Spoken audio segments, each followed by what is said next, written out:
আসসালামু আলাইকুম ওয়া রাহমাতুল্লাহি ওয়া বারাকাতুহু। আমি কবিরাজ জাহাঙ্গীর শাহ চিশতি। আমি নতুনভাবে আরেকটা আলুর চাষ শুরু করেছি। এটা অনেকেই বলে এই মাটি লাগে, সেই মাটি লাগে, তারপরে আপনার সার লাগে। আসলে এটা কিছু লাগে না। আমি এই নতুন করে এই কাসাবা আপনার চাষ করা শুরু করেছি। এটা ওষুধও লাগে এবং বালি তৈয়ার হয়, সাকু তৈয়ার হয়, আটা তৈয়ার হয়, বিভিন্ন জিনিস তৈয়ার হয়, কাঁচা খাইতে পারে, ভর্তা বানায় খাইতে পারে। সেই গাছগুলো কিভাবে লাগাইতে হয় সেটা আমি আপনাদেরকে মাঝে আমি এখন দেখাচ্ছি আপনাদেরকে।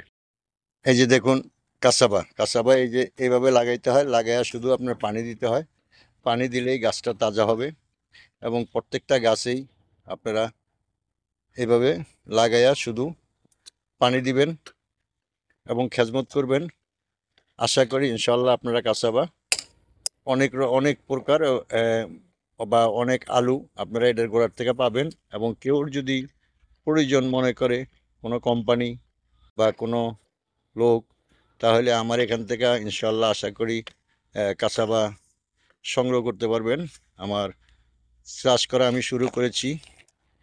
আমার ওষুধের গাছও আছে, বিভিন্ন ধরনের ওষুধি গাছ আমি চাষ করি। সেজন্য এখন আমি কাসাবাও এর পাশাপাশি চাষ করা শুরু করেছি। ইনশাল্লাহ আল্লাহর রহমতে আপনারা দেখবেন যে এই কাসাবা প্রতি বৎসরে আমি অন্ততপক্ষে 10 টন কাসাবা যে কোনো কোম্পানিকে দিতে পারবো। আমার স্ক্রিনে নাম্বার দেওয়া থাকবে। আমার যদি কেউর প্রয়োজন মনে করেন তাহলে আমার সাথে যোগাযোগ করবেন, আমার নাম্বারে ফোন করবেন। অবশ্যই কাসাবা আপনারা পাবেন। আপনারা দেখেন আমি কাসাবা লাগাইছি এবং কেউ এটাকে শিমুল আলু বলে। তো শিমুল আলু এবং কাসাবা যাই হোক, দেখেন এই যে এই বছরে আমি লাগাইলাম।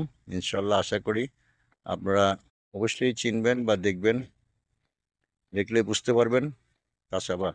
এর ভিতরে আমি এই জমিতে আরও অনেক কিছু চাষ করব, অনেক ওষুধি গাছ লাগাবো। সে ওষুধি গাছগুলি অবশ্যই আপনারা দেখতে পারবেন।